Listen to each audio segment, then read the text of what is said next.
does the Bible say about if people weren't introduced to Jesus? People what? If people weren't introduced to Jesus and they passed, I've discussed that. And they passed away. I've discussed that in depth in previous sessions, sir. But okay. You're asking me if someone has never been exposed to the gospel and has never known Jesus and dies in that state, right? Correct. Well, number one, the Bible talks about God placing everyone exactly where they're at. Acts 17. Well, do you have a Bible, by the way? Not in front of me, no. Can you get it behind you then? I could go on online. All right, so here. Let's walk him through this question that I've answered. Number one, God has placed everyone exactly where they're at for the express purpose of knowing there's a creator and crying out to him, because God desires everyone to know him. That's Acts 17, 24 to 31. You want me there? Yes.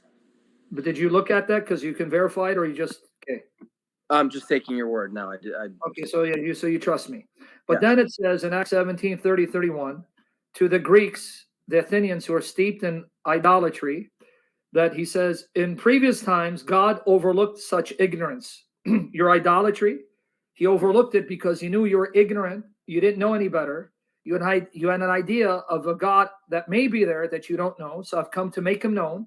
So now we have a principle. Two, number one, God places everyone exactly where they're at for the express purpose of knowing there's a creator. How? From creation.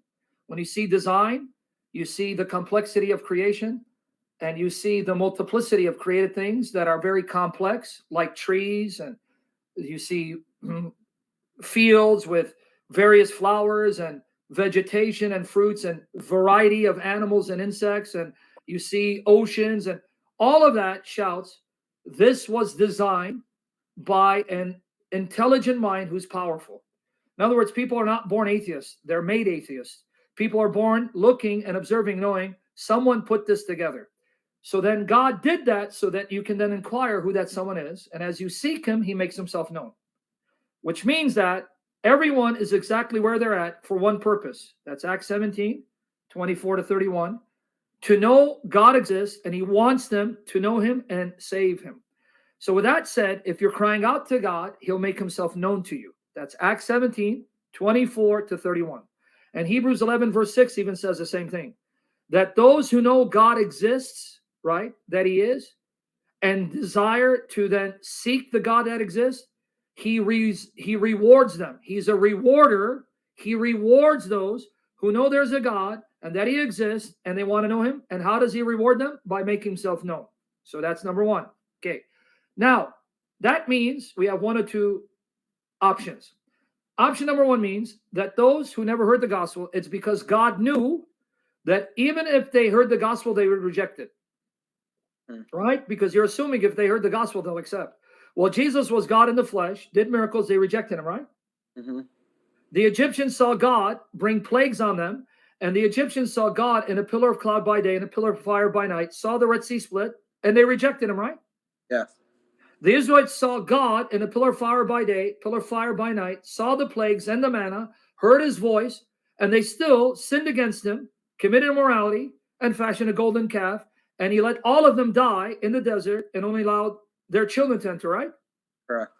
So what makes you think if they received the gospel, they would believe in it? They wouldn't.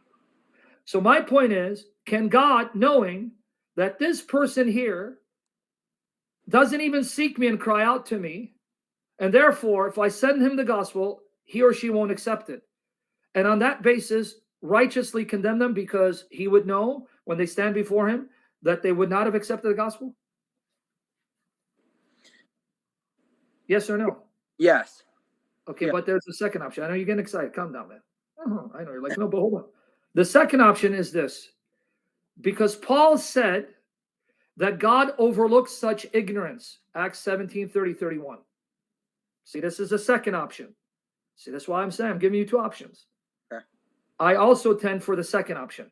I believe both, but I also tend to lean towards that. Second option is God, knowing the circumstances of people who had not received the gospel because of their circumstances being such, and yet seeing that they're trying to live upright, moral lives, and they're not grossly immoral and evil and decadent, but they're trying to be decent human beings, but to no fault of their own, they don't know who the true God is, and die in that state, in his mercy, knowing their ignorance, he overlooks it, and he saves them on the merits of Jesus Christ, so that in glory they will know that the God that they were crying out to, who had mercy on them, was Jesus Christ.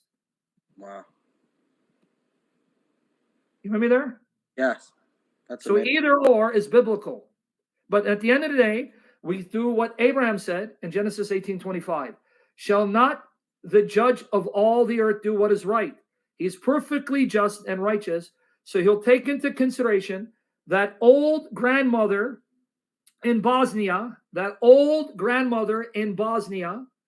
who to no fault of her own was married off at 9, lived an abusive, oppressed life by a man who abused her, locked her in her kitchen, having kids, lived a very miserable, heartbroken, sad life all her life, and dies in that state.